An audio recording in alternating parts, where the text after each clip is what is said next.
جب کہ آپ صلی اللہ علیہ وآلہ وسلم کو طائف والوں نے پتھر مارے تو آپ صلی اللہ علیہ وآلہ وسلم کا جسم مبارک جو ہے وہ خون آلود ہو گیا اور خون بہنے لگا، تو آپ صلی اللہ علیہ وآلہ وسلم نے طائف والوں کو بد دعا نہیں دی۔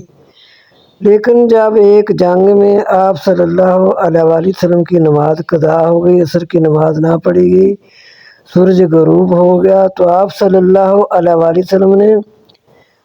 ان لوگوں کو بد دعا دی۔ آپ صلی اللہ علیہ وسلم نے فرمایا کہ اللہ تعالیٰ ان کو تباہ و برباد کرے، جنہوں نے ہمیں اتنا مصروف رکھا کہ ہم سے عصر کی نماز قضا ہو گئی، تو اللہ ان کو تباہ و برباد کرے اور ان کی نسلوں کو بھی تباہ و برباد کرے۔ اتنا غصہ آیا آپ صلی اللہ علیہ وسلم کو عصر کی نماز قضا ہونے کا کہ ان لوگوں کی وجہ سے ہماری عصر کی نماز قضا ہو گئی ہے، تو ان کو اتنی بد دعا دی کہ آپ صلی اللہ علیہ وسلم نے ان کی نسلوں کو بھی بد دعا دے دی۔ تو دیکھیں کہ اتنی اہمیت ہے نماز کی اللہ اور رسول کے ہاں، اتنی فوقیت ہے نماز کو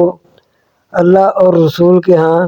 کسی بھی حال میں نماز کو چھوڑنا نہیں چاہیے۔ اللہ تعالیٰ ہم سب مسلمانوں کو پابندی کے ساتھ نماز پڑھنے کی توفیق عطا فرمائے، آمین۔